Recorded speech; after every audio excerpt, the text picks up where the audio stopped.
Adi. Ba. Ba. Mama. Mama. Mama.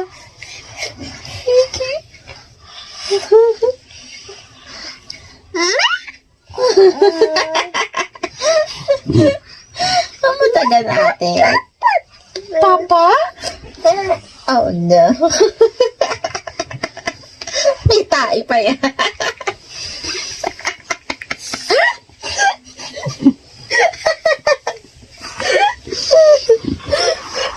Singi ka. Oh, yan na daw. Picture na picture. Picture na yung baby.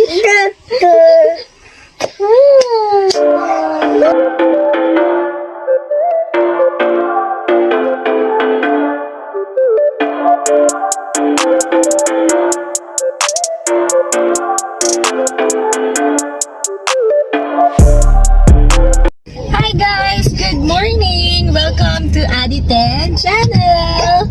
This is Crystal. Where's Kristen? Say hi, Kristen! Hi! Adi, sis, and Daddy Paul, and me. Today ay panibagong araw ulit. Thank you, God! And ngayon ay Pedja Day ni Adi.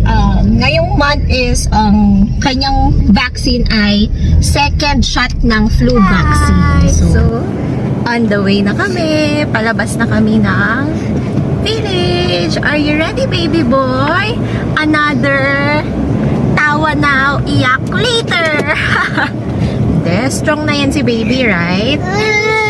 Yeah, oo, nako si Kristen. Walang kaiyak-iyak to nung mga panahong siya yung binavaksinan.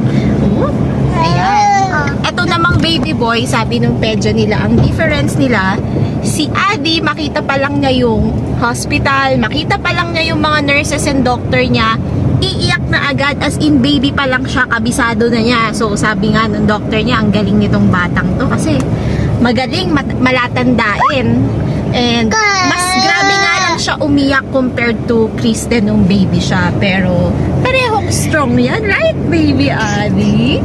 And baby Kristen? And me, pwede na bata sa doctor kasi doon lang kami sa labas.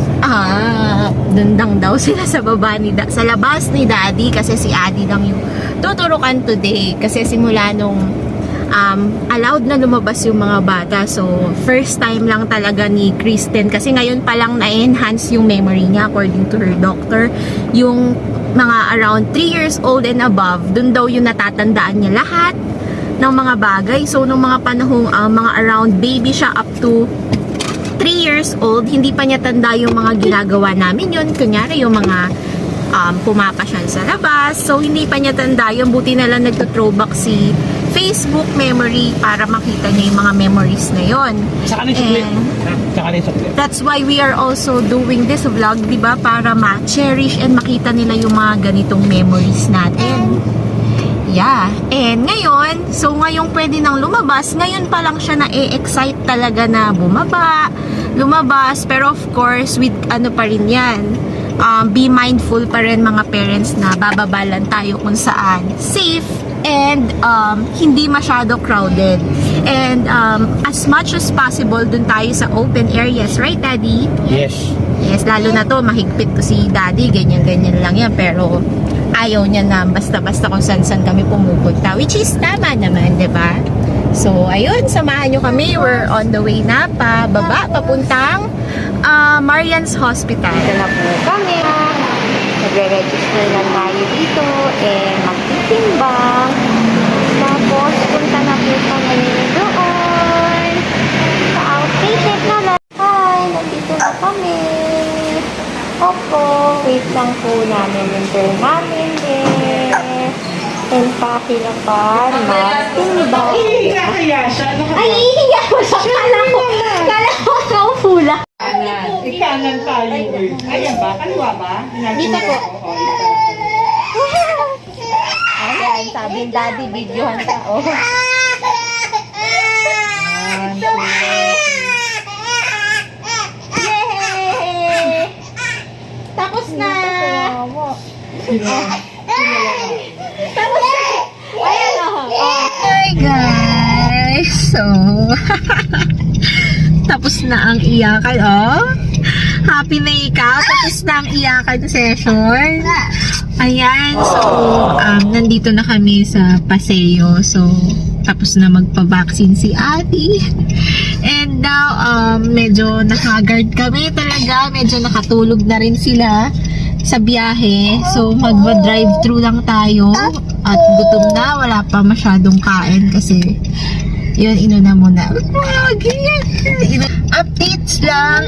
Sabi ni Doc, yung height ni baby is good for 1-year-old na. Pang 1-year-old na daw yung height ng baboy na to. Ano? Opo, opo. And okay din yung timbang niya. Halata naman sa laki ng mukha nito eh. Oh, ano? Yes, no. 10 months old. Tayo, okay? Pure breastfed, right baby? And pinalitan na rin yung vitamins niya. Dati, Nutrilin and Sangobion. Ngayon, ubusin na lang daw niya yung nabili naming Sangobion. And then, VitaZinc na yung bago niyang vitamins. VitaZinc syrup. So, papakita rin namin sa inyo later yun, right? And si Kristen, same Immunomax pa rin na, Kristen. And yung Sangobion din. So, update you later, guys. Bye! Hi guys! So, ito yung bagong vitamins ni Adi. VitaZinc ang tawag sa kanya. Pinalitan na ng ketsya niya. Dati naman, ito, Nutrilin and Sangobion drops. Pero ngayon, uubusin lang daw natin itong dalawa and then, ito na, 2.5 ml nito. Since, mabigat daw, malaking bata si Adi. So, 2.5 ml na.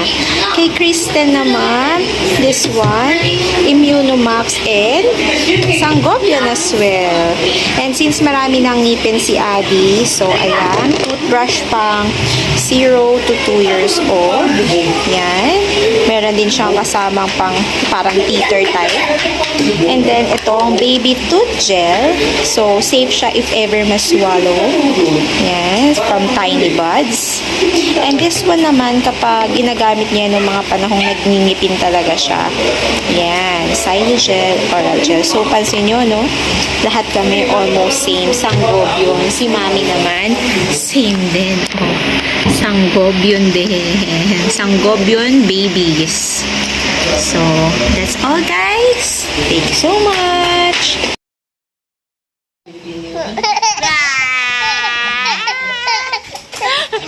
Ma, tingnan tit mo.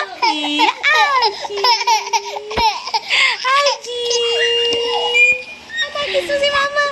Ay, so sweet yan. Kiss mo si Mama. Kiss si sister. Yan, baby. Yan. Kiss mo si Mama mo. Asan si Mama? Where's Mama? Ayun o. Kiss mo si Mama. Kiss mo si Mama. Kiss mo nga, kiss. Jesus naman yung baby yan.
Ayaw niya. Gusto niya daw baby shark lang. Baby shark, shark, shark.